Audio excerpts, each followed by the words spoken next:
I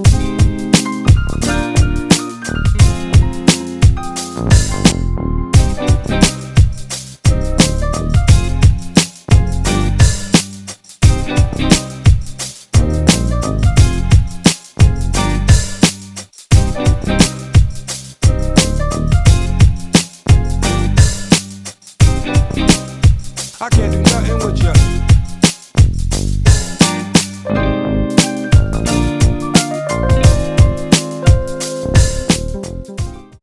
Bonsoir à toutes, bonsoir à tous. Merci infiniment aux camarades du collectif Libérons l'Algérie de nous permettre cette si belle opportunité d'échanger, de rencontrer nos camarades Omar Bendera et Abbas Hamaden, qui sont des militants de longue date, qui ont œuvré toute leur vie pour la démocratie en Algérie. Nous sommes aujourd'hui la veille du 22 février. Nos camarades de Libérons l'Algérie organisent un anniversaire, une marche demain, et on a un grand privilège, le grand honneur de pouvoir échanger avec Abbas Hamaden et Omar Bendera, qui, grâce à vous, vont livrer leurs analyses qui sont constantes et qui nous accompagnent, qui sont des repères pour nous depuis toute leur vie, et en particulier depuis la décennie noire, depuis le coup d'État des généraux algériens du 11 janvier 92.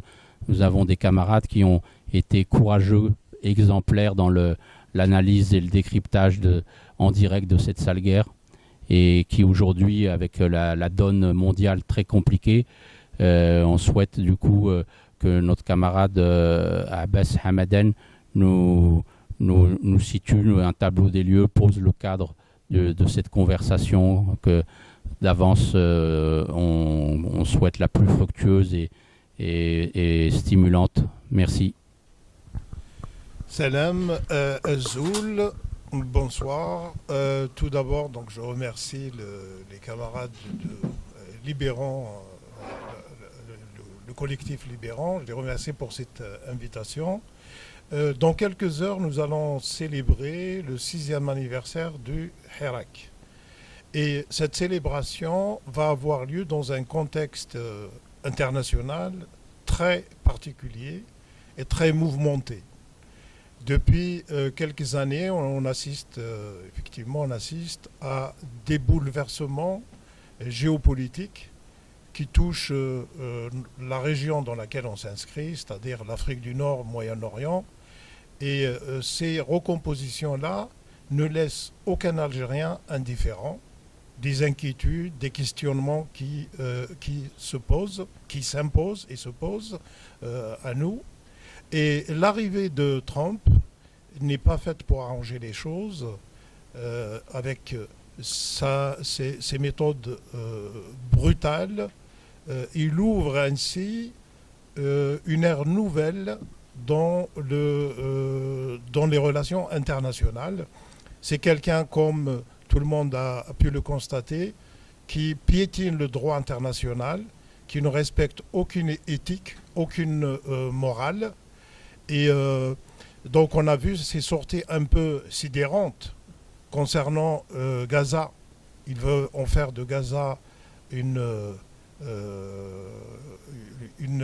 comment on appelle ça, une station balnéaire, touristique, une riviera, comme il disait.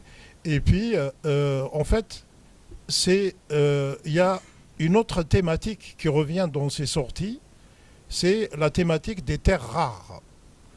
Donc, les terres rares, c'est devenu presque une espèce de lubie dans sa façon de concevoir les relations internationales. Alors, on peut le voir à travers ses sorties concernant le Danemark. Il revendique l'annexion ou l'achat plutôt du Groenland. Le Groenland, vous savez, depuis 1953, il fait partie, il est constitutif du royaume du Danemark. Il appartient au Danemark depuis 1953. Alors, il a proposé tout simplement de l'acheter et de ne pas hésiter à utiliser la force pour s'accaparer de ce territoire. Pourquoi ? Eh bien, le Groenland, même si c'est un petit territoire, avec pas beaucoup de population, il y a je crois 20 000, 30 000 personnes. Alors par contre, c'est réputé, le Groenland est très très riche en terres rares. Je reviendrai un peu plus tard sur les terres rares pour expliquer un petit peu, pour savoir de quoi ça tourne, de quoi il s'agit. Et la deuxième sortie qu'il a faite, Trump, en ce qui concerne les terres rares, c'est le Canada. Il a proposé d'annexer le Canada. Et on sait que le Canada, c'est un pays aussi qui est très très riche en terres rares. D'ailleurs, c'est l'un des principaux fournisseurs en terres rares, en métaux rares des États-Unis. Et le troisième cas dans lequel il a montré sa lubie par rapport à cette question des terres rares, c'est l'Ukraine. Parce que l'Ukraine, c'est aussi un pays qui recèle des ressources très très importantes en matière de terres rares. Alors, la question qui se pose dès lors, c'est pourquoi cet empressement, cet engouement brutal de la part de Trump sur les terres rares? Ben, tout simplement, alors je vais expliquer un petit peu les terres rares rapidement, sans rentrer dans les détails techniques. Hein. Les terres rares, en fait, c'est une traduction, à mon avis, qui est fausse. Hein. Ils ont traduit mot à mot de l'anglais, Rare Earth, qu'il ne faut pas confondre avec le groupe de rock des années 70. Il y a un groupe de rock qui s'appelle Rare Earth, connu pour son morceau Get Ready. Enfin bref, donc on parle de moins en moins chez les experts, on parle de moins en moins de terres rares, on utilise maintenant les métaux stratégiques ou les métaux critiques. Pourquoi tout cet intérêt-là? Parce que la haute technologie, tout ce qui concerne la haute technologie dans ces différentes filières, elle ne peut se faire que par ces métaux-là. La fabrication des téléphones portables, tout ce qu'on utilise, hein, des tablettes, des radars, des missiles, des drones, tout le matériel militaire et tout, sont ces matériaux stratégiques, ces matériaux critiques. Et on ne peut pas fabriquer tous ces objets-là, d'où l'importance l'engouement que montre Trump par rapport à ça. En fait, on dénombre à peu près 36 métaux stratégiques ou métaux rares, métaux critiques, selon les appellations. On les appelle, contrairement à ce que l'on peut penser, on les trouve un peu partout dans le monde. Sauf qu'ils ne sont exploitables que lorsqu'ils sont concentrés dans un même endroit. Sinon, leur exploitation ne mérite pas d'être faite. On peut les trouver un peu partout. Donc, c'est la deuxième difficulté justement par rapport à cette question-là. La deuxième difficulté, c'est les techniques pour les extraire. C'est des techniques qui sont très sophistiquées, très coûteuses. On parle à peu près pour extraire 100 grammes de ces métaux-là, il faut casser une tonne de roche, pour vous dire. Donc, et lorsque on sait qu'il y a une bagarre, une compétition furieuse et féroce entre la Chine et les États-Unis, une compétition sur le leadership mondial, qui est engagé, tout le monde le sait. Et le terrain, justement, de cette compétition furieuse, on parle de guerre économique, c'est le terrain. Sur quel terrain ça se passe? Eh bien, ça se passe sur le terrain de la haute technologie, de la nanotechnologie. C'est là où ça se passe. Donc, le problème qui se pose aujourd'hui, c'est qu'on a d'un côté une demande qui va aller en s'accélérant sur ces métaux rares. Ça va s'accélérer, ça va être boosté par la compétition entre les deux superpuissances, mais aussi par l'Europe, il ne faut pas oublier, et par les pays émergents. Et les réserves mondiales telles qu'elles se présentent aujourd'hui sont insuffisantes. Elles suffisent pour certains, ça dépend des métaux, elles suffisent 15 ans, 20 ans, 30 ans. Donc, si on regarde des choses de façon photographique, mais ça va en s'accentuant. Donc, le besoin, il est irréversible et irrépressible, le besoin dans ces métaux rares. Alors, qu'est-ce qui va se passer? Tous les pays qui recèlent ce genre de métaux rares vont être approchés, convoités, voire ciblés. Et là, on arrive à notre pays, à l'Algérie. L'Algérie recèle des réserves très intéressantes, pas sur les 36 métaux, mais on parle de 4-5 métaux à peu près qu'on a plus ou moins découverts du côté de Tamanrasset. Donc il s'agit du beryllium, le wolfram, l'étain. Alors l'étain, par exemple, pour donner un exemple très très simple, quand on veut faire une soudure, c'est pas la soudure du forgeron du coin, mais soudure dans la haute technologie, dans la nanotechnologie, on a besoin de l'étain.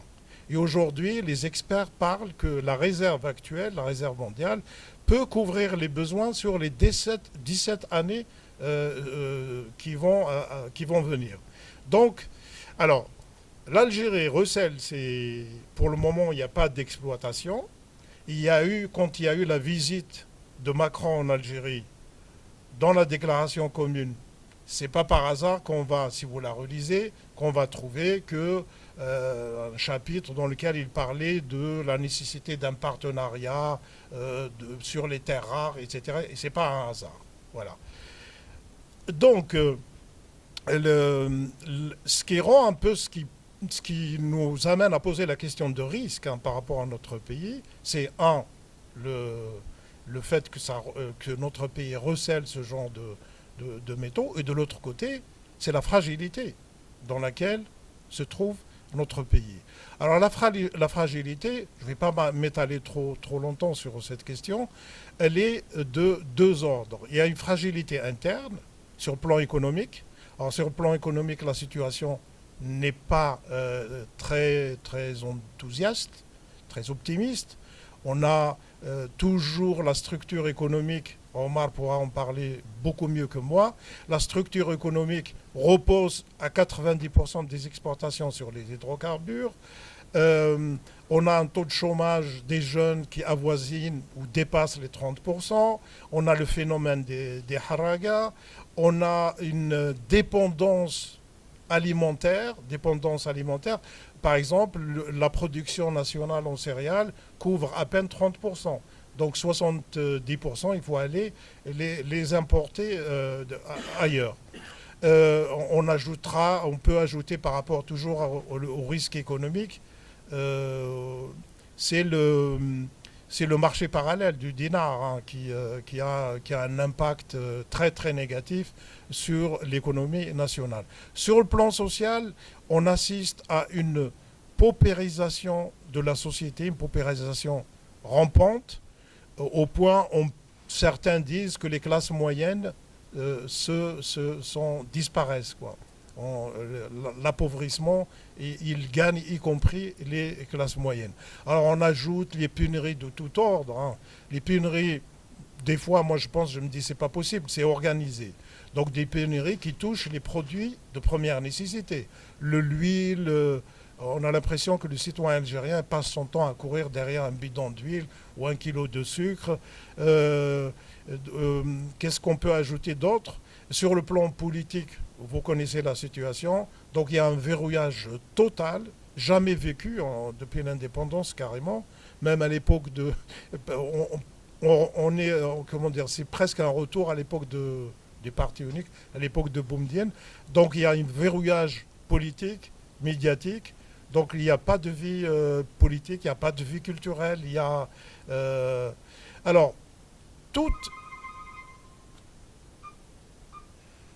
Ça sur le plan interne. Sur le plan externe, on assiste, la diplomatie algérienne toutes ces dernières années, n'a pas cessé de cumuler les échecs.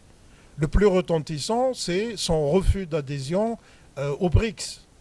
Il y a 2 ans, en août 2023, je crois.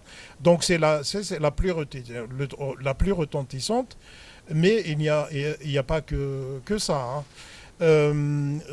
Sur le voisinage, les pays frontaliers, on est presque cerné, quoi, de tous les côtés. Du côté de l'ouest, on a le Maroc, avec son alliance avec Israël, donc qui pose des interrogations et des inquiétudes.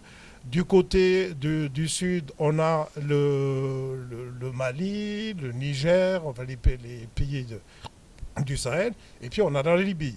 Alors la Libye, il y a la présence de forces militaires. On a d'un côté le gouvernement d'union nationale qui est soutenu militairement, c'est pas seulement diplomatiquement, par la Turquie. Donc il y a l'armée turque qui est présente.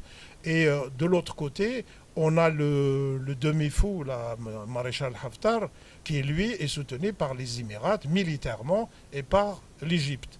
Donc c'est vraiment, on assiste à une immixtion de forces étrangères juste à côté de chez nous. L'accord, si je parle des pays du Sud, nos pays voisins du Sud, l'accord d'Alger entre le Mali et l'Algérie, il a été remis en cause. Du coup, l'Algérie ne pèse ni sur le dossier libyen, ni sur le dossier malien, ni le Sahel de façon générale, ni sur la question palestinienne, parce que, mis à part les phrases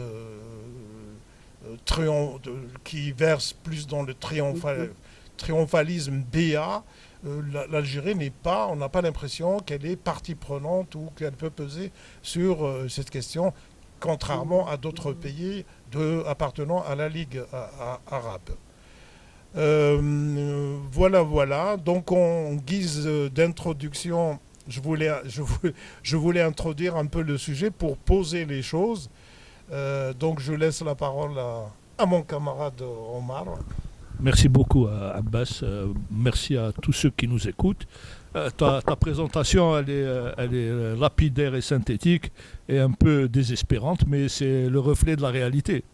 Donc c'est vrai que à la veille de la célébration du 6e anniversaire du Hirak, le bilan qu'on peut tirer de ces 6 dernières années est un bilan effectivement plus que mitigé. Il est même assez attristant et même affligeant. Ce qu'on peut dire du Hirak, en tout cas, c'est qu'il a quand même eu un effet de réveil sur le régime qui est sorti un peu de sa torpeur corrompue pour relancer un certain nombre de projets, pour prendre un certain nombre d'initiatives économiques à travers des grands chantiers, etc., mais qui restent encore totalement insuffisantes par rapport aux besoins et aux défis de la société algérienne. C'est une société de plus de 45 millions d'individus aujourd'hui, à qui il faut offrir des réalités plus stimulantes et des perspectives plus optimisantes pour sa jeunesse. Ce n'est pas ce que l'on constate aujourd'hui. Effectivement, je rejoins ton analyse sur les stratégies impérialistes des États-Unis visant à mettre la main sur des ressources qui sont de plus en plus rares. Je crois qu'aujourd'hui, quand on voit les grandes puissances, aussi bien la Chine que les États-Unis, que la Russie, que l'Europe, on voit bien qu'il y a une compétition sourde, mais de plus en plus féroce pour ces ressources rares, au premier chef desquels ces métaux et minéraux que tu as évoqués. Cette concurrence, elle est stimulée, à mon avis, pour les États-Unis, par la situation économique de ce géant. C'est un géant qui a une dette phénoménale, qui s'élève à plusieurs trillions de dollars, des milliards de dollars, et dont une grande partie vient à échéance dans les 4 à 10 ans à venir. Donc ils vont se retrouver dans une situation de remboursement à laquelle ils ne sont pas prêts. Et à mon avis, ça explique largement cette espèce d'obsession et cette espèce d'obnubilation par Trump de la quête de nouvelles zones de ressources, etc. Ça explique aussi la volonté de Trump et des États-Unis de modifier leur course internationale. Ils reconnaissent leur défaite en Ukraine, ils reconnaissent la victoire de la Russie, en laissant tomber comme une vieille chaussette leurs alliés vassaux européens. À mon avis, c'est un accord global qui est en train de se dessiner pour un nouveau Yalta, un nouveau partage du monde entre superpuissances, dans lequel nous, les pays du Sud, nous allons être un peu les tribus, ou en tous les cas le butin des uns et des autres. Ce qui se passe, c'est qu'effectivement, cette nouvelle répartition géostratégique, elle apparaît clairement entre trois pôles. Le pôle chinois, qui est l'atelier du monde, qui est l'économie la plus puissante et appelée encore à se développer davantage. Les États-Unis qui conservent leur prééminence, et la Russie qui retrouve la logique d'empire, la logique impériale qui la caractérise depuis des siècles. Après une parenthèse communiste, la Russie retrouve effectivement sa projection vers les mers chaudes, sa projection vers l'Afrique. Elle retrouve un certain nombre de perspectives géostratégiques qui ont été les siennes dans un passé pas si lointain. Donc nous nous retrouvons, nous autres Algériens, nous autres habitants du sud de la planète qui comptons pour du beurre dans ces jeux géostratégiques, nous nous retrouvons face à une situation qui est en évolution très rapide, mais qui est à la fois lourde de dangers, et je vais dire pourquoi, et à la fois positive parce qu'elle nous permet de sortir du tête-à-tête avec les Européens, avec les Américains, avec les Russes et avec les Chinois. Nous avons la multipolarité à ceci de très positif pour tous les pays du Sud et pour tous les peuples et toutes les sociétés du Sud, qu'elle permet de sortir de la domination exclusive d'un pays ou d'un groupe de pays, quand il s'agit de l'Union européenne. Le danger principal de la nouvelle configuration géopolitique et de l'accord qui est en train de se dessiner entre les Américains, les Russes et probablement dans une deuxième étape les Chinois, comme le laisse entendre Donald Trump, c'est que le prix de cet accord, c'est les arabo-musulmans qui vont le payer. Et au premier chef, les Palestiniens. Il est clair aujourd'hui que les États-Unis sont plus que complètement alignés sur Israël. Ils forment un seul et même objet politique. Cet objet politique a des vues sur le Moyen-Orient qui sont extrêmement claires, qui consistent à assurer l'expansion israélienne et son hégémonie régionale. Donc cette hégémonie régionale, elle passe par l'émiettement du Moyen-Orient, par la recomposition de ce Moyen-Orient en plusieurs autres entités ethniques et confessionnelles. Et elle passe aussi par l'élimination de tous les concurrents ou de toutes les structures qui pourraient s'opposer à Israël. Et c'est pour ça qu'on pense que à terme court, il risque d'y avoir une confrontation directe avec l'Iran. Et si confrontation directe avec l'Iran il y a, les dangers d'une guerre mondiale sont tout à fait matériels, sont tout à fait concrets. Donc voilà, le monde arabe est aujourd'hui, le monde arabo-musulman est aujourd'hui donc confronté à cette réalité et nous sommes associés, intégrés à ce monde-là.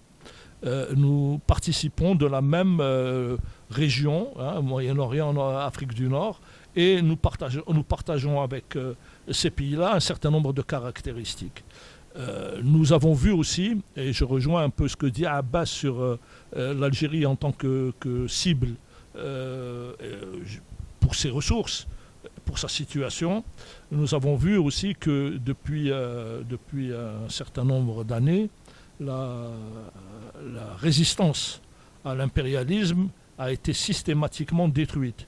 En Irak, en Libye, en Syrie et aujourd'hui au Liban, avec ce que les impérialistes essayent de faire en éliminant la résistance islamique.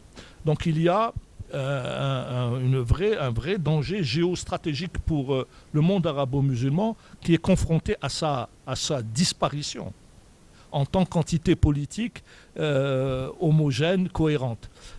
Il ne faut pas penser que là je fais dans la tragédie, mais ça nous est déjà arrivé. une telle expérience de recul et de destruction est déjà arrivée à la civilisation arabo-musulmane. C'est la chute de l'Andalousie. La chute de l'Andalousie a coïncidé avec effectivement l'apparition, l'émiettement, l'apparition de plusieurs États andalous, 23 en réalité, qui ont succédé au califat omeyyade de Cordoue et qui ont été balayés en quelques siècles par la Reconquista espagnole. Il n'y a plus d'Andalousie musulmane et demain, en voyant la gestion de nos potentats et de nos rois et de nos dictateurs à vie, il est possible qu'il n'y ait plus un continuum arabe dans la région. À moins que les peuples, c'est ce que j'espère, à moins que les sociétés arabo-musulmanes sortent de leur torpeur, sortent de leur mythe et reprennent leur destin entre leurs mains. Donc on est vraiment dans une configuration géopolitique très intéressante, extrêmement dangereuse, mais intellectuellement et politiquement stimulante.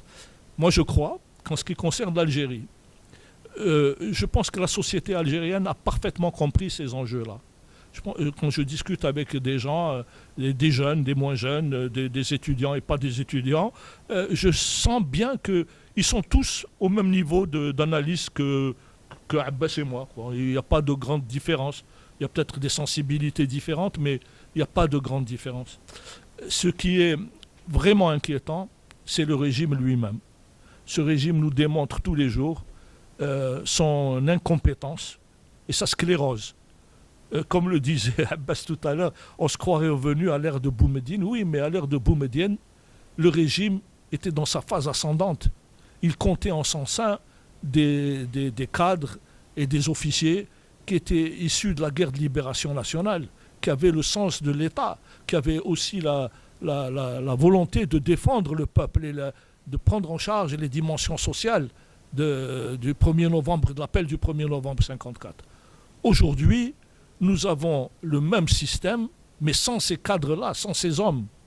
Nous avons un système de bureaucrates sans âme, sans vision, uniquement préoccupés par la survie du régime et par le détournement de ses ressources. C'est très inquiétant.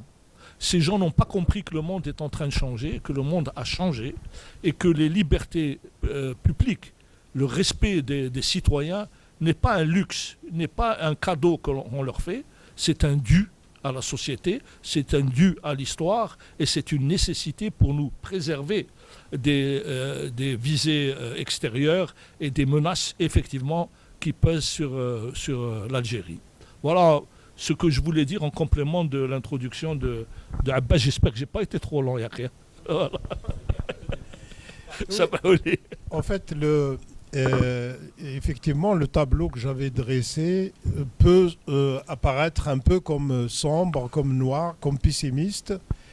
Mais la question qui se pose, c'est les risques qui pèsent sur notre pays, les risques à court terme ou à moyen terme. Il ne s'agit pas ni de les exagérer, ni de les minimiser, encore moins de les ignorer. Alors les ignorer, ça me fait penser un peu à un personnage de Dostoïevski, Berensky, je crois que dans le roman Les démons. Alors ce personnage-là, Berensky, il y avait un éléphant dans le musée, il ne l'a pas vu, parce qu'il était occupé à regarder les insectes. Donc les ignorer, ça me fait penser un peu à ce personnage de Dostoïevski. Donc, en fait, quand on parle de risque, il y a une échelle. Le risque, il peut être peu probable, probable ou élevé, ou haut risque, comme on dit. Donc, dans le tableau que j'ai présenté, on peut cocher, selon les sensibilités des uns et des autres, on peut cocher l'une ou l'autre case. Mais ignorer tout cela, c'est vraiment se cacher derrière son doigt. Mais malgré tout cela, moi je dis que tout n'est pas perdu.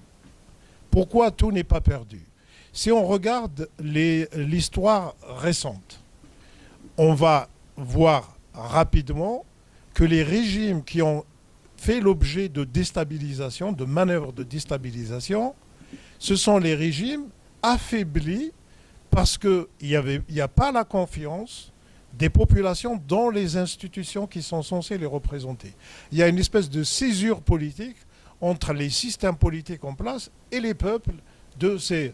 Alors, on cite la Libye, la Syrie, l'Irak, le Yémen.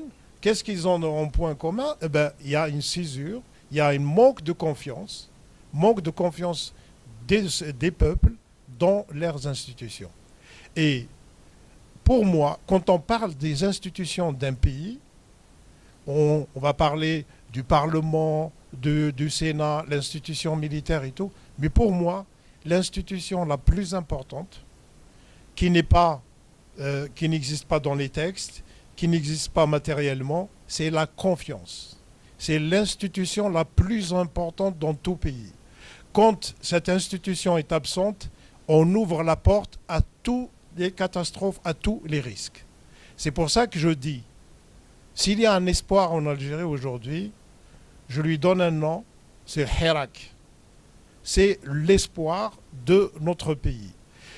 Pendant des dizaines de manifestations, on a vu des dizaines de millions d'Algériens descendre dans la rue, toutes couches sociales confondues, toute sensibilité politique confondue, descendre dans la rue.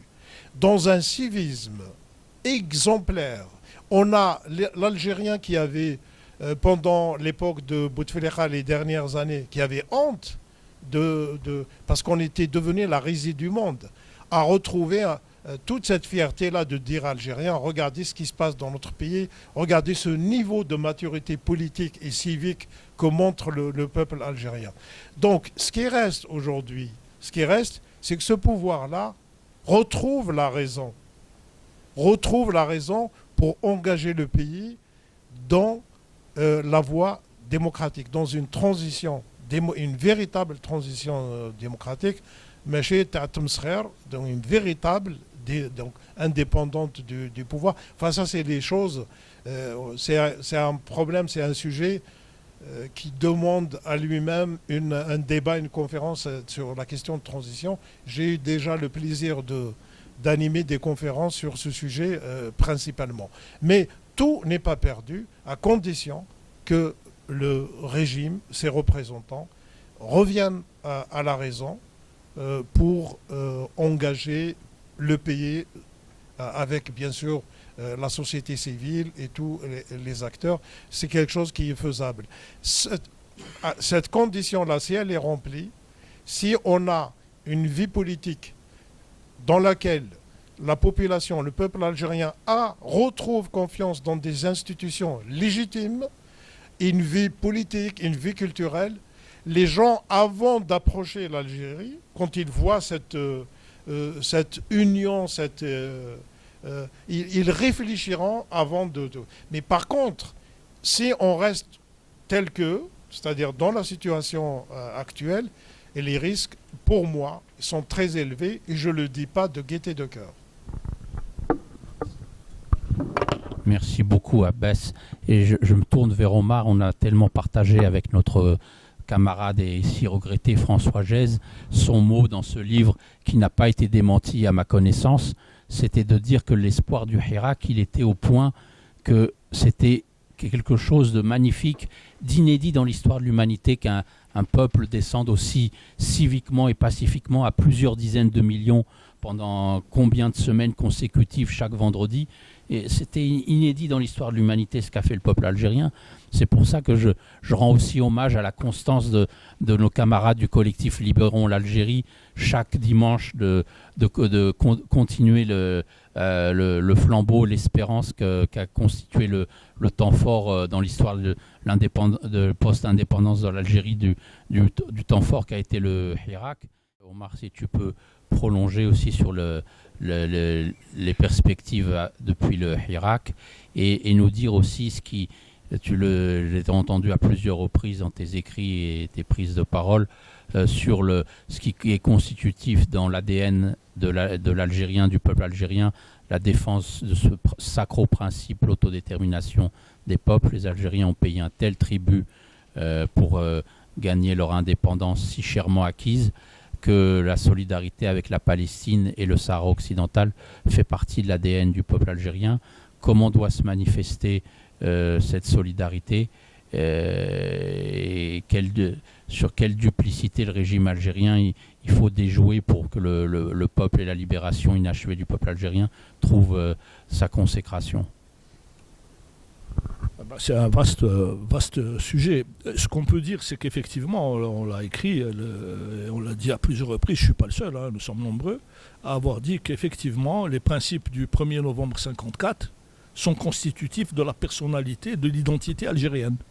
L'identité politique, l'identité culturelle, l'identité nationale, celle qui transcende nos différences formelles, c'est vraiment l'adhésion à cette idée fondamentale de la liberté, du caractère social de l'État et du soutien et de la lutte pour l'autodétermination. Alors effectivement, tu as mentionné le peuple palestinien et le peuple sahraoui qui sont tous les deux confrontés à une forme tout à fait nouvelle de colonisation, de peuplement l'un et l'autre. Le peuple palestinien est aujourd'hui menacé de déportation massive, même si on peut penser que le plan annoncé par Trump d'éviction de la population de Gaza et de son déplacement vers d'autres pays arabes me paraît extrêmement difficile à réaliser, à la fois sur le plan politique mais aussi sur le plan matériel. Je vois mal comment on peut déplacer 2 millions de personnes, en combien de temps, comment, dans quelles conditions, pour où, comment créer les structures d'accueil. Donc ça me paraît être un objectif un peu fantasmatique. Je pense que les pays arabes concernés par l'accueil éventuel des Palestiniens déplacés, des Palestiniens expulsés, des Palestiniens déportés, cela se pose des questions extrêmement aiguës. Même les plus soumis aux logiques impérialistes comme les Émirats arabes unis commencent à revenir sur cette idée-là en exprimant des réserves sur la faisabilité d'un projet aussi fou et aussi démoniaque. Donc c'est vrai que la voix de l'Algérie n'est plus particulièrement audible depuis de très nombreuses années. On le voit, la destruction de la diplomatie algérienne a commencé au cours de la décennie noire. Elle s'est parachevée sous le règne de Bouteflika. La perte d'influence de l'Algérie en Afrique est quand même palpable, mesurable. On a vu les difficultés. Enfin, il a fallu plusieurs tours pour élire une représentante algérienne à la direction de l'Union africaine contre une concurrente du Marzen.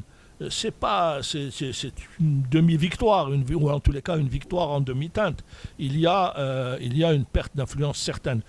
Cette perte d'influence, on la mesure en Libye, on la mesure au Mali, on la mesure aussi à la relation actuelle avec la République française, alors, dont le gouvernement aujourd'hui a une posture anti-algérienne, algérophobe, on peut dire, qui dépasse ces contradictions avec le gouvernement algérien. On voit bien que ce qui est en cause dans le discours de ces gens, de Driancourt et de tous ces épigones, c'est l'Algérie en elle-même, son histoire, sa géographie, sa territorialité, son identité. C'est pas seulement, loin de là, c'est pas seulement le régime. Et je dois dire que cette espèce de posture vindicative, hargneuse, haineuse, rancunière, j'allais dire même pathologique, maladive, de cette extrême droite et de cette droite française contribue à consolider le régime. En Alger, ils font mine de vouloir défendre des positions de principe en attaquant l'Algérie, mais en fait, ce faisant, et à la manière dont ils le font, ils ne font que conforter le régime. C'est l'effet paradoxal de ces critiques racistes, de ces critiques essentialistes, c'est que effectivement aujourd'hui, aux yeux de la population algérienne, le régime peut parfaitement se présenter comme une victime du racisme colonial d'une partie de la classe politique française. Et donc tirer les dividendes de popularité qu'on peut attendre d'une telle configuration politicienne. Donc effectivement, il y a un attachement du peuple algérien. Il y a un esprit de novembre chez le peuple algérien qui, à mon avis, l'élément qui donne à réfléchir le plus à tous ceux qui seraient tentés par une aventure de quelque nature qu'elle soit en Algérie. Les Algériens sont très attachés à leur indépendance, ils sont très attachés à leur identité politique. Les tentatives de division qu'on essaye d'instiller ici et là, à mon avis, elles ne donneront rien, fondamentalement. Les cimetières de la guerre de libération nationale, si vous les visitez sur les frontières algériennes, un peu partout, vous voyez qu'il y a des noms de tous les pays, de tous les coins d'Algérie. Il n'y a pas de nom, de patronyme d'un endroit précis, ils sont de partout. Donc, et le Hirak a montré cette unité nationale, tout comme, je dois le dire, puisque nous avons une citation de notre grand frère, Allah yarhamou, Si Hussein Aït Ahmed, l'enterrement de Si Hussein, les funérailles de Si Hussein ont été l'occasion de montrer à tous que le peuple algérien est un. Ceux qui sont venus rendre hommage à la mémoire de ce très grand militant de l'histoire algérienne, ils venaient de partout. De l'extrême sud, de l'extrême ouest, de l'extrême est, de l'extrême centre. Ils venaient de toutes les régions d'Algérie. Donc ça montre bien que les tentatives néocoloniales de division du peuple sur des bases linguistiques, culturelles, etc. sont vouées à l'échec. Donc c'est ça l'esprit de novembre. C'est ça qui fait que nous sommes unis et heureusement malgré nos différences, nos mœurs ici et là qui sont peut-être un peu nuancées, nos coutumes gastronomiques qui peuvent varier, nous sommes tous tributaires de cette étincelle qui a fait de nous des êtres humains dignes, qui est cette étincelle du 1er novembre, qui a été réanimée. D'ailleurs, je ne sais pas si vous l'avez noté, mais les références à l'histoire de l'Algérie, les références à l'histoire de la libération nationale étaient constantes dans le Hirak tout au long des manifestations, réclamant les libertés publiques, réclamant la justice souveraine, réclamant le fait que plus jamais des militaires ne puissent arrêter des civils, réclamant une sorte de retour aux sources politiques de l'appel du 1er novembre 1954. Voilà ce que je pense. Je ne sais pas à quelle question je dois répondre, parce que oui, pour moi, juste un mot par rapport à la question de Maroc, le Sahara et tout.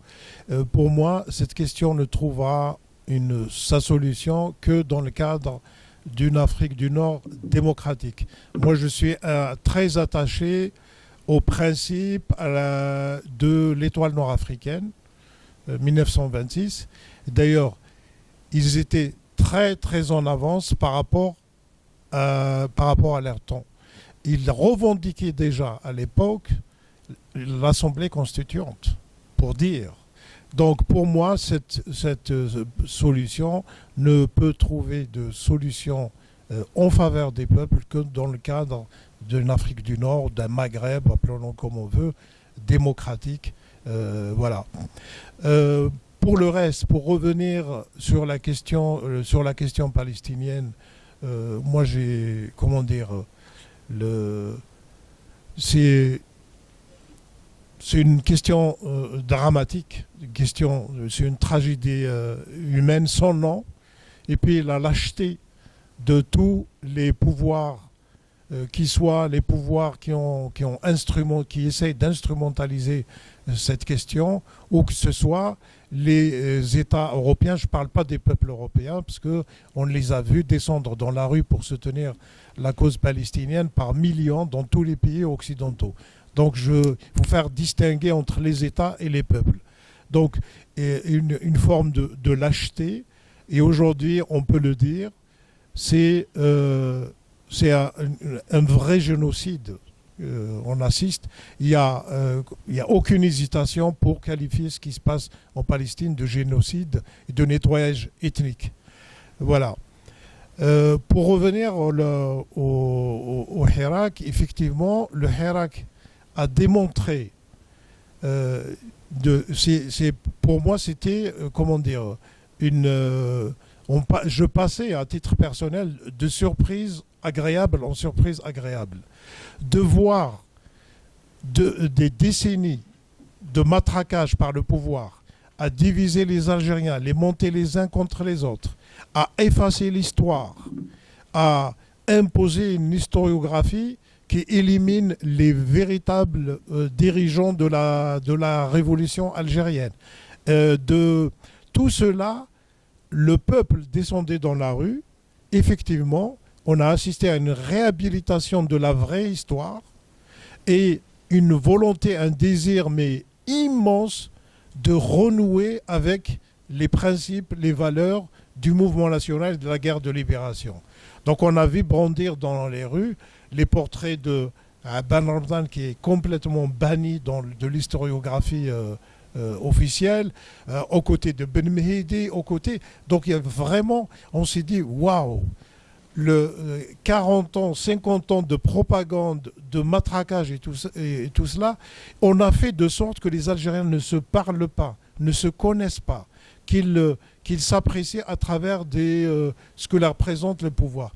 Et on a découvert un peuple uni, effectivement, uni, et je suis sûr que demain, s'il y a une volonté de se mettre autour de la table pour aller vers une transition démocratique, ce peuple-là, qu'on a vu descendre dans la rue, sera l'atout, le plus grand atout pour la réussite de la transition démocratique. Parce que les transitions démocratiques, ce n'est pas une mince affaire. Surtout quand on parle de notre pays. Moi, je me suis beaucoup intéressé aux différentes expériences de transition. La plupart du temps, quand on parle du Portugal, de l'Espagne, du Chili, de l'Argentine, du Brésil, quand ils ont fait leur transition de régime autoritaire ou militaire vers la démocratie, en fait, pour ces pays-là, il s'agissait plus de redémocratisation. Parce qu'ils avaient connu déjà par le passé des vies démocratiques. Donc, dans l'imaginaire collectif, il restait un peu des habitudes, des traditions et tout cela. En Algérie, il faut remonter très très loin dans l'histoire pour trouver des traces de pratiques démocratiques. Il y a eu la période, on peut citer, qui est la plus plausible pour moi, c'est la période entre les années 20 jusqu'à 45 du mouvement national. On a assisté à un pluralisme politique, Parti communiste, les Oulémas, le PPA-MTLD, l'UDMA et tout ça. Il y avait une vie politique, même si ça ne touchait qu'une élite, mais quand même. La population suivie sans avoir les moyens intellectuels de tout comprendre, mais il y avait une vie politique. Et qui a été cassée, rompue par les massacres du 8 mai 1945 et puis la guerre de libération. Et après la guerre de libération, on a eu des personnalités du mouvement national qui avaient ce bagage politique, cette culture politique. Malheureusement, au lieu de s'en servir pour repartir, vraiment repartir pour la création d'un État de droit, un État, eh bien on les a tous mis de côté, éliminés, on les a remplacés par des abrutis qui se cachaient derrière les frontières, qui étaient là pour transformer l'Algérie en une grande caserne. Voilà. Donc, du coup, bon, le Hirak, pour moi, c'est franchement, c'est du pain béni, j'allais dire. Non. Voilà. S'il y a un espoir en Algérie, on peut l'appeler le Hirak. On espère juste que le pouvoir algérien sorte un peu de ce qu'on appelle l'éclipse de la raison. Pour reprendre une formule du philosophe allemand Holkmer, il parlait de l'éclipse de la raison. On a l'impression que la raison chez eux, là, elle est en un éclipse qui ne se termine pas. J'espère qu'ils vont retrouver la raison. J'espère aussi. De toutes les façons, je crois que on ne peut pas mener un combat politique en Algérie sans avoir une immense foi, un immense espoir dans le peuple. C'est ce peuple-là nous l'a montré à plusieurs fois, à plusieurs reprises tout au long de son histoire, et il n'a jamais démenti son adhésion au vivre ensemble, sa solidarité et sa très haute conscience politique. Le Hirak en est la manifestation la plus éclatante. Voilà. Donc je passe le micro à notre ami Bouala. Vous partagez tellement l'enthousiasme au faire revivre la flamme du Hirak qu'il ne faudrait surtout pas l'éteindre avec mais cette consternation qu'on a quand on voit vos parcours d'opposants depuis toujours et qu'on se compare et dans les médias mainstream ici en France, on nous présente des Kamel Daoud, des Boualem Sansal comme des opposants au régime. Qu'est-ce qu'ils ont fait pendant le Hirak à l'époque ? Ils ont la décennie noire, c'était criminel leur complicité. Ils n'ont jamais rien dit. Pendant le Hirak, ils ont dénigré ce mouvement magnifique. On se souvient des papiers de la droite extrême du point de Kamel Daoud avec BHL. Et donc, quel décryptage et quelle confusion nous entraîne avec ces deux situations distinctes, tout ce qu'elles ont en commun de l'affaire Sansal et l'affaire Kamel Daoud, qui sont pour moi des imposteurs, et le régime il fait n'importe quoi aussi. Quel est le décryptage en quelques mots ? J'y vais. Bon, écoute, on a eu pendant la décennie noire, on a eu l'expérience des commandos diplomatiques de l'éradication qui venaient ici occuper les plateaux TV, radio, avec, je me souviens des émissions d'Arte avec une dame rousse et des personnages dont je ne cite pas le nom par compassion et par pitié. Mais donc on en a tous une très bonne mémoire. Et il se trouve que ces chantres de l'éradication, eh bien, ils se retrouvent aujourd'hui dans le camp qui s'oppose frontalement au peuple algérien et aux expressions démocratiques du peuple algérien. Donc on a vu quel est l'usage que fait la droite et l'extrême droite française de ces personnages. Quel est l'usage que fait le mouvement sioniste de ces personnages-là. Ils ont un rôle bien précis dans la guerre de propagande, dans la guerre psychologique, dans la guerre politique contre la liberté, contre l'émancipation des peuples arabo-musulmans. Un peuple algérien debout est un peuple algérien qui va soutenir avec encore plus de détermination et d'efficacité les luttes des Palestiniens et des Sahraouis. Donc il convient d'éteindre cette voie-là. Et comment on éteint cette voie-là ? C'est par le recours à des supplétifs. Alors ces supplétifs-là, d'où viennent-ils ? Ils viennent aussi de l'éradication. D'où viennent-ils ? Ils viennent des services de la police politique. Un homme comme Sansal a été directeur au ministère de l'Industrie, donc il a fait l'objet d'une enquête de la police secrète qui a dû considérer qu'il était très bien.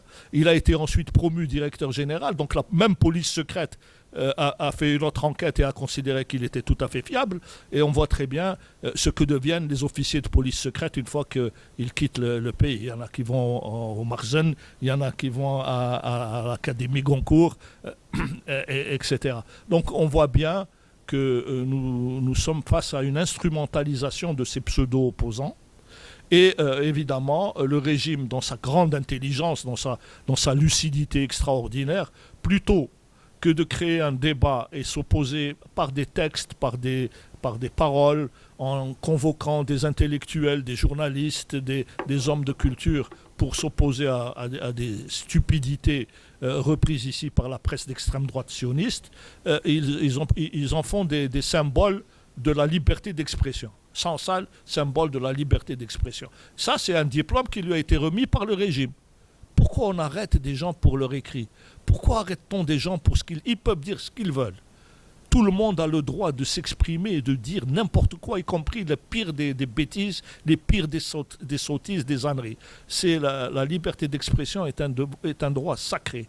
Et nul ne peut, sauf bien sûr, quand il y a de la diffamation, de la calomnie, etc., c'est autre chose. Mais même si cet homme-là a dit ce qu'il a dit, a proféré ce qu'il a proféré et a fait ce qu'il a fait, on le soupçonne d'être un agent secret ou d'être un espion, d'un agent triple, double, on en a vraiment, nous autres qui sommes des observateurs politiques, on n'en tient aucun compte. C'est d'abord un écrivain. Un écrivain, on ne se met pas en prison. Encore moins qu'un journaliste, encore moins qu'un citoyen qui dit ce qu'il pense sur Facebook. C'est cette culture de l'embastillement des voix dissidentes doit disparaître à tout jamais. Ce type-là n'est certainement pas quelqu'un de fréquentable ou de respectable ou de politiquement acceptable, mais ce n'est absolument pas une raison pour le mettre en prison. Il n'a volé, il n'a tué, il n'a volé personne. Il n'a pris le bien de personne, il n'a fait de mal à personne. Il écrit des choses qui sont choquantes. Il dit des choses qui peuvent heurter. Mais c'est le rôle aussi des intellectuels de heurter. C'est pour provoquer des réactions. C'est que d'autres hommes et d'autres femmes de lettres se lèvent, ou d'autres hommes et d'autres femmes de culture se lèvent pour s'opposer à ces thèses absurdes. Ce n'est certainement pas à la police politique de faire maintenant la police de la pensée.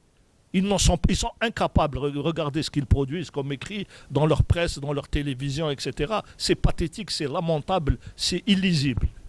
Comment peuvent-ils se mettre en posture d'arrêter des gens parce qu'ils parlent? Les gens ont le droit de parler. Personne n'a le droit de bâillonner les Algériens. Quoi qu'ils puissent dire, quoi qu'ils puissent proférer comme insanité. Ça, il faut vraiment le répéter avec force. Les libertés publiques doivent être sacrées. La liberté de réunion, la liberté de manifestation et la liberté d'expression. Personne ne doit, il n'y a que la justice souveraine, indépendante et autonome, qui, en fonction des textes de loi, reconnus par tous, peut interdire la calomnie, la diffamation, l'insulte, l'atteinte aux personnes, etc. Mais ça, c'est un problème de justice, ce n'est pas un problème de police. Parce que si on ouvre ce dossier-là, les premiers à aller en prison, c'est ceux qui disent des bêtises à longueur de journée sur les télévisions privées ou publiques de ce régime. Voilà. Oui, que dire sur ces deux personnages-là? En fait, ce sont des personnages fabriqués par les médias français. Les médias français, vous savez très très bien aujourd'hui la situation des médias en France. Vous avez une dizaine de grands patrons qui contrôlent la quasi-totalité des médias écrits, audiovisuels. Donc, quand ils essayent de promouvoir un écrivain, un opposant, c'est quelqu'un qui va servir leur vulgate propagandiste. Si c'est quelqu'un qui va tenir des discours qui ne rentrent pas dans cette vulgate propagandiste, ils vont tout faire pour l'ignorer, pour le marginaliser, etc.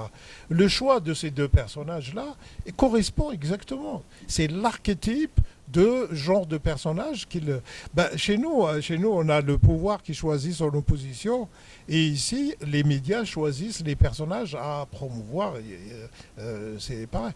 Autrement, en fait, on assiste d'un côté des personnages, des écrivains d'origine algérienne ou franco-algérienne, les deux que vous avez cités, qui, si on prend Sansal, les propos qu'il a tenus, ils sont d'une médiocrité, mais risible, inconsistant. Quand il parle des frontières avec le Maroc, en fait, parmi les pays frontaliers de l'Algérie, les seules frontières qui sont protégées au niveau de l'ONU, c'est les frontières avec le Maroc. Il y a un accord signé, il est déposé au niveau de l'ONU, donc il n'y a pas de problème. Sur le plan juridique du droit international et tout, il n'y a aucun problème. Donc, il suffisait de ramener un étudiant en première année de droit pour lui répondre sur cette question. Quand il te dit le nom Algérie, il a été inventé par la France et tout. Oui, l'Algérie vient de Alger. Enfin, Alger, c'est Ibn Ziri, qui est berbère. Voilà, et que le nom de la France lui-même, il vient de francilien, qui est une tribu germanique. Donc, c'est tellement risible que ça ne méritait pas. c'est là où la bêtise du pouvoir algérien ne méritait pas de l'arrêter. Il fallait lui envoyer un étudiant en droit, un étudiant en première année, au tronc commun en histoire, pour lui répondre et régler son compte. Là, ils en ont fait un martyr. Il s'expose parce que maintenant, Hassalo, le tribunal, comment il va être jugé à un moment ou à un autre. Eh bien, leur justice va être scrutée par l'Occident, par le monde occidental. Comment ça va se passer? Est-ce qu'ils vont respecter les droits de la défense? Voilà. Donc, ils se sont tirés une balle avec cette histoire dans le pied, hein, où ils ont coupé l'arbre sur lequel ils étaient assis. Voilà. On peut en dire autant pour Kamel Daoud.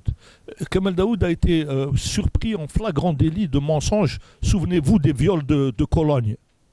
Ce personnage a raconté que des musulmans, parce que c'est l'islam qui est une espèce d'incitation à la violence sexuelle dans sa tête à lui, donc ça a été démenti par la police allemande.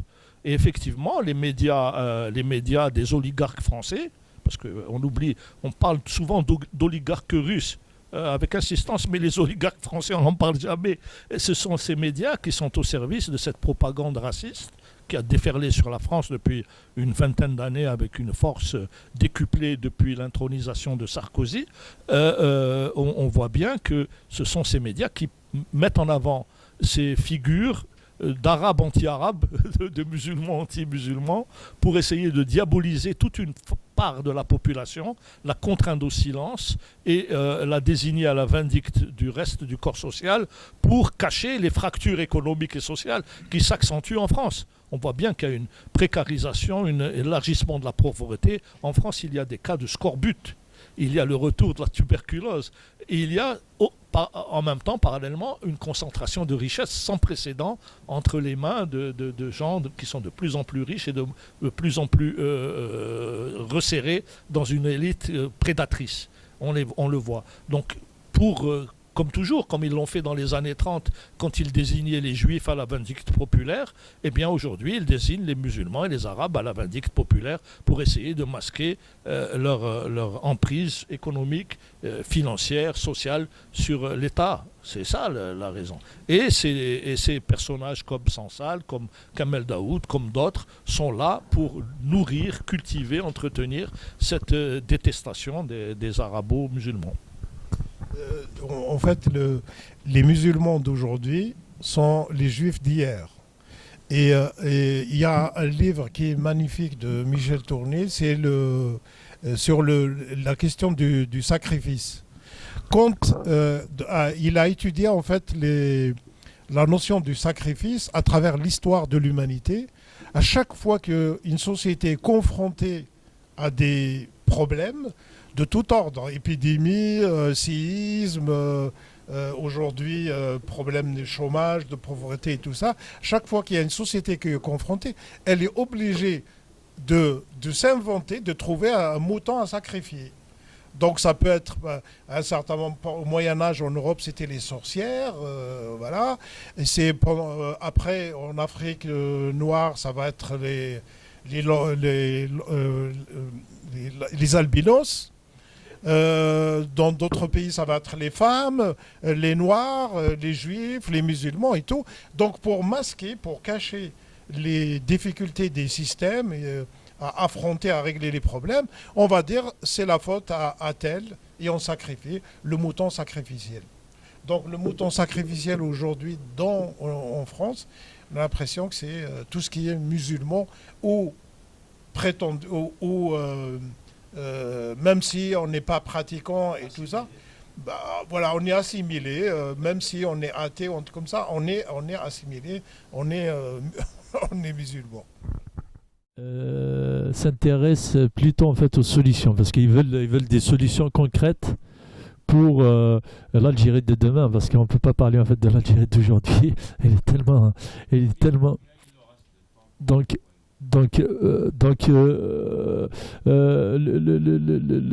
Quelle solution pour l'Algérie de demain? Parce que voilà, donc les gens ils se posent des questions. Est-ce qu'il y a un projet? Est-ce qu'il y a une vision? Est-ce qu'il y a parce que c'est vrai, il faut remplacer ce pouvoir, il faut le balayer, il faut y aller à quelque chose d'autre. Mais comment? Quels sont les mécanismes? Qu'est-ce que vous proposez en fait comme solution? Voilà, merci. Merci à toi. Merci pour cette conférence. C'est vraiment très instructif.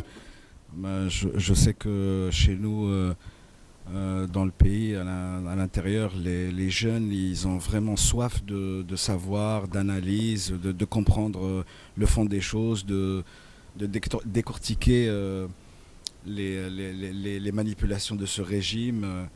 Donc on voit que donc merci encore une fois pour cette conférence.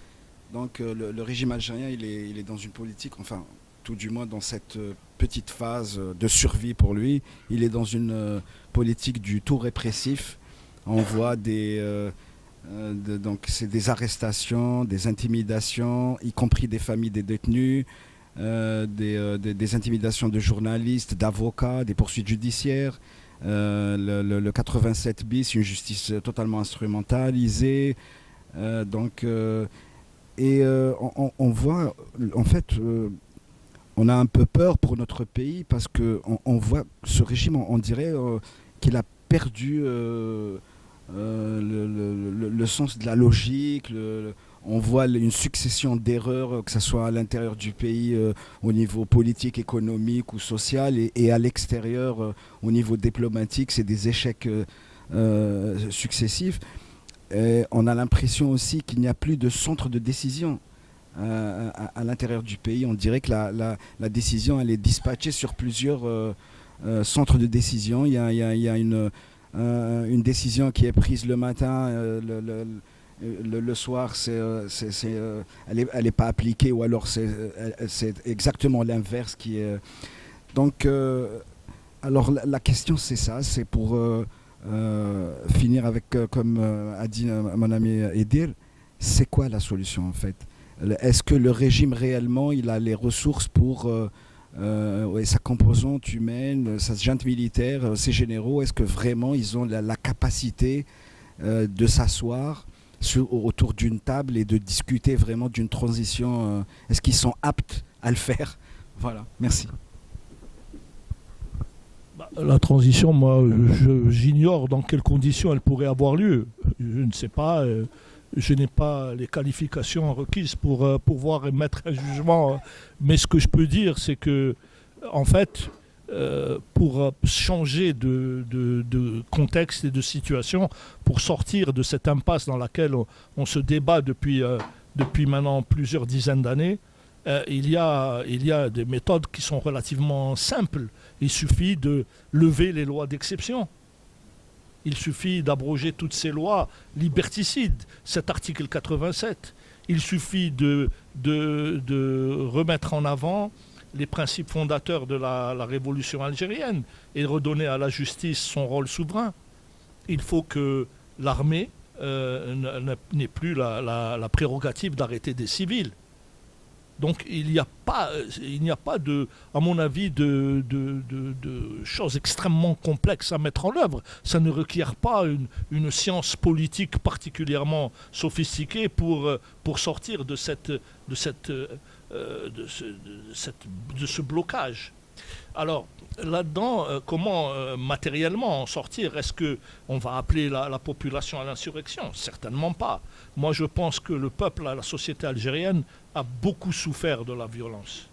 Cette société a souffert depuis des siècles de la brutalité, de la violence, de massacres, et il faut que ça cesse. Et il ne faut plus que le peuple algérien souffre. Et donc on ne peut pas, aucun homme politique ne peut appeler de manière responsable à des actions qui seraient déterminantes d'effusion de sang ou de dépassement sur l'intégrité morale, physique des gens. Donc il faut attendre, il faut être patient. Il y a min sabara dafara. Ceux qui sont patients finissent toujours par triompher. Il faut attendre aussi que ce régime meurt de sa propre décomposition. On le voit aujourd'hui, il est stérile, il n'a pas de discours, ou alors son discours est d'un niveau affligeant. On voit bien qu'ils sont sclérosés, qu'ils appartiennent à un temps, à une temporalité révolue. Ils sont les derniers survivants, ce sont une sorte d'aberration politique qui est aujourd'hui la survivance d'un modèle qui a échoué, qui a fait fausse route, qui a fait faillite, qui est le modèle du parti unique, le modèle de l'autoritarisme vertical, qui consiste à transformer la société à considérer la société comme une structure militaire, hiérarchique. La société humaine n'est pas militaire, elle n'est pas hiérarchique. Elle a besoin d'une armée, elle a besoin d'une police, elle a besoin d'institutions de régulation, mais ce n'est pas une armée, ce n'est pas une caserne. Donc faire comprendre ça à des gens qui participent de ce pouvoir régalien, royal, parce qu'ils font ce qu'ils veulent, ils prennent ce qu'ils veulent. Nous avons vu, grâce au Hirak, les contradictions internes de ce régime exploser. Avec la fin de Bouteflika, vous avez vu le nombre de généraux qui ont pris la fuite avec des coffres-forts, d'autres qui se sont retrouvés en prison, 2 premiers ministres qui étaient des voleurs notoires, qui sont maintenant confirmés comme voleurs et qui sont en prison. On a vu que ce régime entretient la dépravation et entretient la prédation sans sein, et que c'est souvent le moteur qui le fait perdurer, qui le fait durer. Donc, il va finir tôt ou tard par mourir de son propre poison. Et c'est à ce moment-là, peut-être qu'il faut espérer qu'en son sein, il y ait encore des capacités politiques capables de faire la jonction avec la société, faire la jonction avec les principes fondamentaux du droit. On ne demande rien. L'Assemblée constituante, c'est une assemblée qui viendra, à mon avis, après la levée des lois d'exception.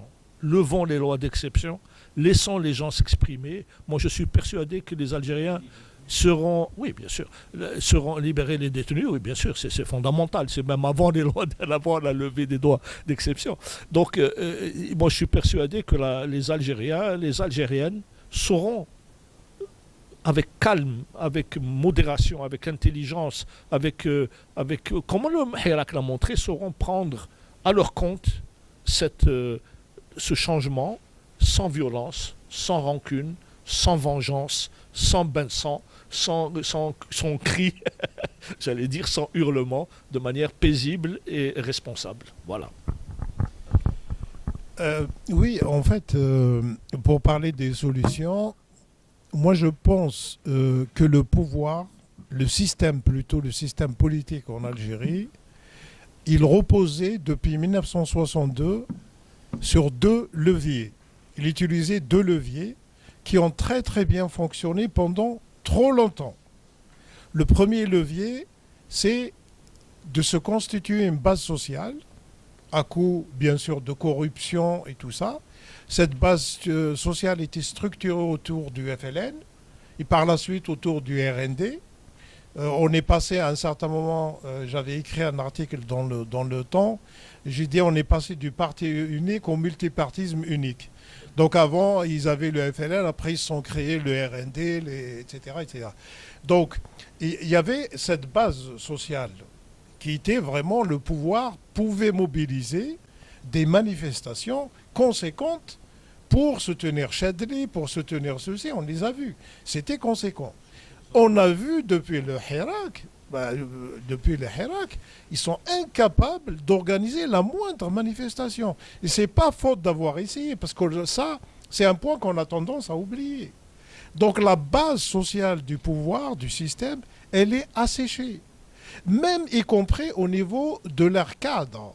Ils trouvent plus personne pour être ministre.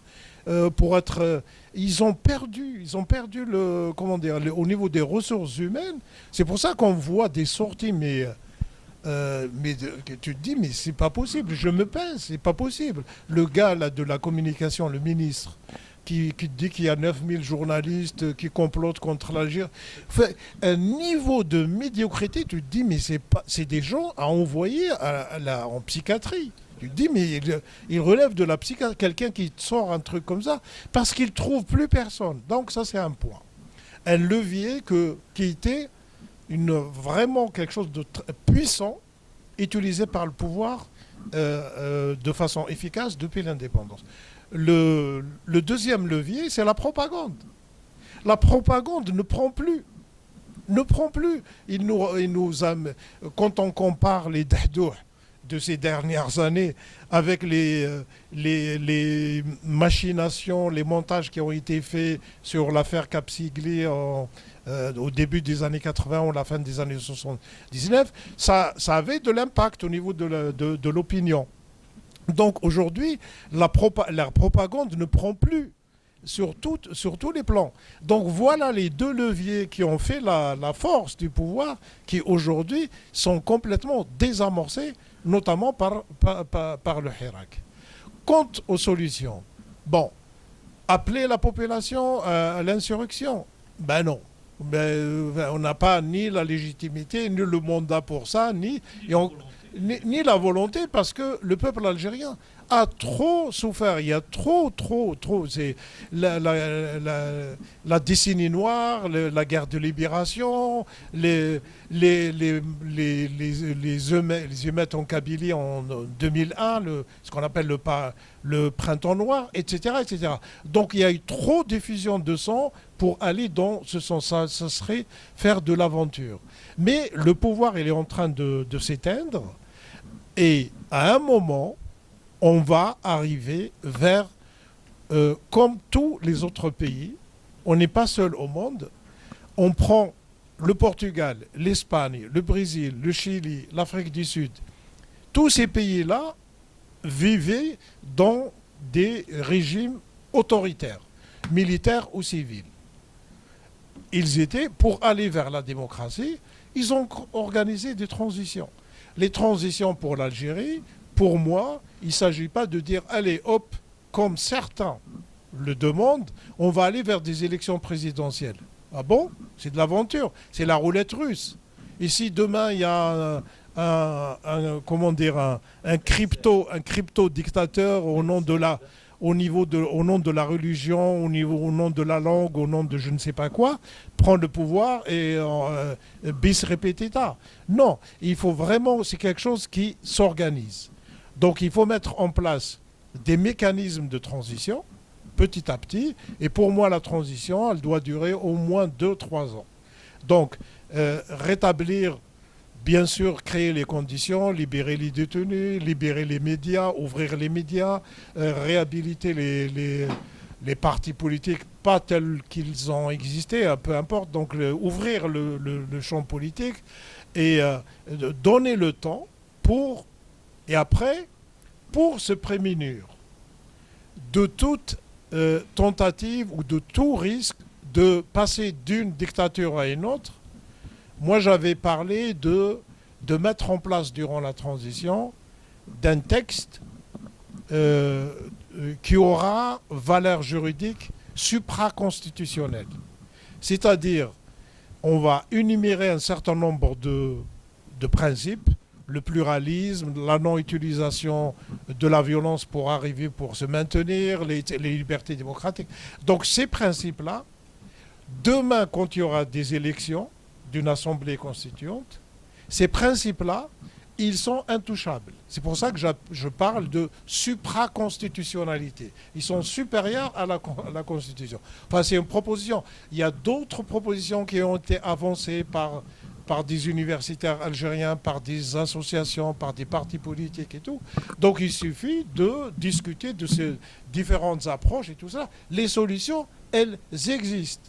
Maintenant, pour les mettre en place, on n'a pas le choix que de patienter, de continuer à parler, de continuer à faire pression de façon pacifique sur ce pouvoir. Sinon, personne ne souhaite voir le sang des Algériens couler. On a trop donné. Oui, Abbas a raison. Donc, il faut continuer à faire pression. Il faut s'organiser. Je me souviens de ce que me disait l'Aïr Moussi Abdelhamid Mahri quand on lui posait cette même question. le vieux militant répondait, je me souviens, dans l'état actuel des choses, on ne peut que s'organiser à la base. On ne peut que s'organiser dans les quartiers, dans les universités, sur les lieux de travail, et discuter et débattre. Et il disait ça bien avant le Hirak. Et j'ai vu avec plaisir que le Hirak avait été largement poussé, stimulé par ces organisations informelles de base. Donc aujourd'hui, il faut continuer à échanger entre nous, à parler entre nous, à discuter, à débattre, à nous contredire, et même à polémiquer, pour pouvoir garder cet esprit de critique constructive, cet esprit d'opportunité politique, pas de l'opportunisme, cette capacité à saisir un instant politique pour défendre nos revendications de libération et d'instauration d'un état de droit. C'est fondamental. Et il faut aussi, nous, de notre côté, continuer à faire pression ici, parce que nous sommes à l'étranger, faire pression pour au moins la libération des détenus. Parce que ce qui nous vraiment constitue comme objectif premier, concret, c'est relâcher ces gens-là. Qu'est-ce que font ces gens-là en prison? Ce sont des gens parfaitement honorables, des gens extrêmement dignes. Pourquoi les mettons en prison? Pourquoi mettons cette dame du Sud, Madame Kemari, là, 3 ans qu'on l'a condamnée à 3 ans de prison pour avoir dit des choses évidentes, elle n'a rien dit de scabreux ou elle n'a mis en cause personne. Elle a décrit une situation. Alors ces gens-là, de ce système, sont paranoïaques. Ils pensent que la mobilisation politique va les blackbouler, va les rejeter et qu'ils vont être pendus sur la place des martyrs. C'est vraiment pas le cas. C'est bien mal connaître la société algérienne. Cette paranoïa de la police politique et de la gendarmerie qui convoque des journalistes. Qu'est-ce qu'un gendarme a à voir avec la journalisme? Dans quel pays, dans quel monde vit-on? Qu'est-ce qu'un agent de police a à voir avec un écrivain ou avec un homme de théâtre? Et comment peut-on arrêter un poète? Le pauvre Mohamed Tajadid, c'est un poète. Pourquoi on arrête? Quel est ce monde affreux, ce monde triste, ce monde de la bêtise humaine au pouvoir, où l'on arrête des gens de ce profil? C'est inacceptable. Et donc nous, ici à l'étranger, ce qu'on peut faire, c'est, puisqu'on a la possibilité, comme là maintenant, de parler, c'est de revendiquer à chaque fois la libération de ces gens-là. Le premier, moi, ce que je pense qui est la priorité pour nous, ici, à l'étranger, c'est de demander à ce que le gouvernement algérien n'arrête plus des gens pour avoir eu l'audace de parler. C'est inacceptable. C'est une atteinte innommable aux droits de l'homme. On n'a pas le droit... Bon, ils ont fait des progrès, il faut reconnaître de ce point de vue-là. Ils torturent moins, paraît-il. On n'est plus comme dans les... oui, c'est ce qu'on nous dit. Alhamdoulilah. De ce côté-là... Oui. Bon, donc ils sont toujours dans la menace, l'insulte. On a bien vu leur manière de procéder. C'est des manières de procéder qui ne sont pas très dignes. Insulter des gens, les menacer, etc. Tout ça montre qu'ils sont aux abois et qu'ils n'ont plus de capacité, comme le dit Abbas, de capacité politique. Leur propagande ne tient plus. Ils n'ont plus d'expertise en matière de manipulation. Ils n'en sont plus qu'à la violence brute. Donc c'est le dernier stade avant la décomposition terminale, quoi.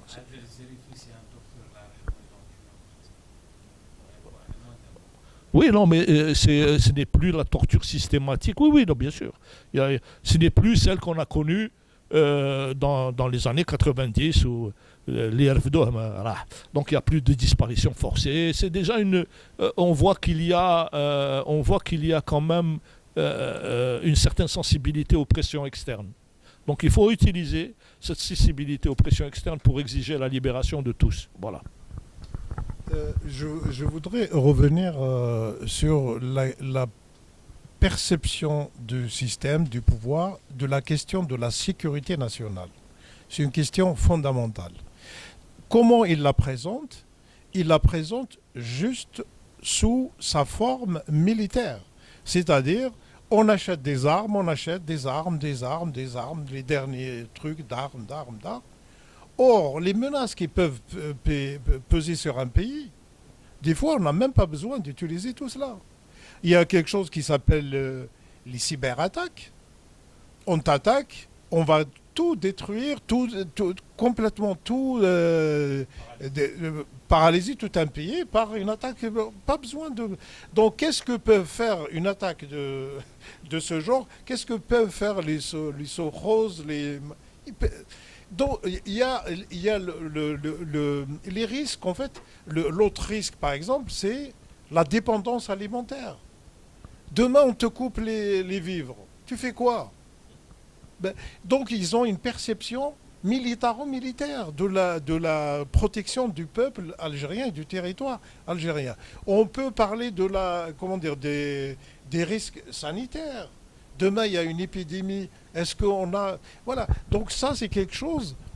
Parce qu'ils conçoivent malheureusement les dirigeants du système, les représentants du système, ils pensent caserne. Donc c'est comme si l'Algérie c'est une grande caserne, donc pour protéger les casernes, on va mettre les barbelés, on va mettre ceci et cela. Et aujourd'hui la notion de sécurité nationale, elle est protéiforme. Et les attaques que peut subir un pays, c'est des attaques qui peuvent être des campagnes médiatiques. On voit un peu les prémices par rapport à ce que disait Omar tout à l'heure, les prémices de toute cette violence à travers les médias qui visent l'Algérie et tout ça. Donc ça peut prendre la forme tout simplement de campagnes médiatiques, de déstabilisation. Ça peut être des cyber, comme je disais, cyber attaques.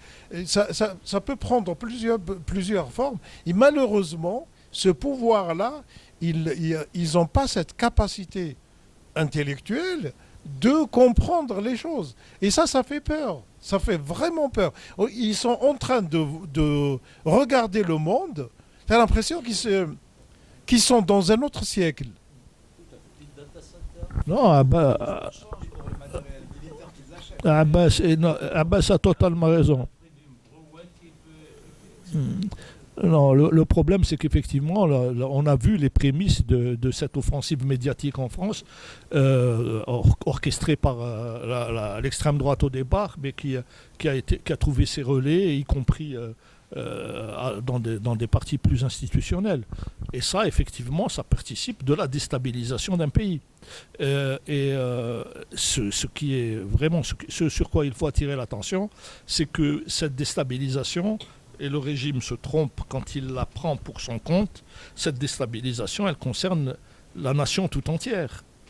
Elle concerne son histoire. Quand des diplomates d'un type nouveau, comme ce Driancourt, moi je n'ai jamais vu un diplomate tenir ce langage, un langage de mensonger et de haine pareil. J'ai connu des diplomates français en poste à Alger quand je travaillais en Algérie, j'en ai connu de très brillants. Mais de ce niveau-là, j'en ai jamais vu. Et donc, quand on voit les attaques qui sont portées à l'histoire de l'Algérie, par des gens qui sont supposés être des élites politiques, quand on vous dit que l'Algérie n'a jamais existé, que les frontières, que l'Oranie a appartenu au Maroc, que puis, en fait, toutes sortes d'âneries qui ne tiennent pas la route une minute. Comme le disait Abbas, un étudiant en première année d'histoire, il vous explique que du temps de l'Empire romain, la Numidie, elle était divisée en trois. Il y avait la Mauritanie tingitane, qui est le Maroc actuel, la Mauritanie de Tanger, la Mauritanie césarienne, celle de Cherchel, le centre du Maghreb, qui était l'Algérie, et la province d'Afrique, qui est la Tunisie. Donc on voit bien que du temps de l'Empire romain, cette division existait déjà. Donc c'est fou, et c'est une méconnaissance absolue de l'histoire. Et c'est aussi, et c'est ça qui est extrêmement inquiétant en France, une méconnaissance absolue de ce que fut la colonisation. Heureusement qu'il y a des écrivains, ou des historiens plutôt, comme Alain Ruscio, qui a écrit La Première Guerre d'Algérie. Je vous recommande à tous de le lire. 1830-1852. Et je vous conseille aussi de lire le dernier livre de Hosni Kitoni sur Histoire, Mémoire et Colonisation. il n'est pas paru en France, il est paru en Algérie, mais ces deux historiens, un Français et un Algérien, montrent ce que fut l'ampleur des massacres, d'un génocide, les dizaines, les centaines, les millions de morts causés directement et indirectement par cette entreprise coloniale. Là, l'opinion l'ignore totalement. On a commis des génocides et des crimes contre l'humanité au nom d'une république et au nom d'un peuple qui les ignore complètement, qui ne sait pas ce qui s'est passé. Donc ils ont beau jeu aujourd'hui de mener des campagnes visant à remettre en cause l'historicité du peuple algérien, remettre en cause sa profondeur extraordinairement antique dans la région, antérieure même à celle des Gaulois et envahis par les Francs au 7e siècle.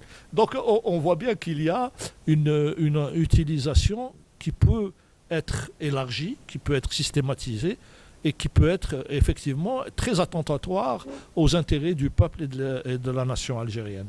Et c'est ça, face à ça, nous n'avons malheureusement, à part les quelques opposants et à part quelques historiens de l'État algérien, nous n'avons aucune réponse, sinon des bêtises comme celle que vient de citer Abbas, là, des 9000 journalistes qui comploteraient nuit et jour contre l'Algérie. Ça relève de la pathologie d'urgence, quoi.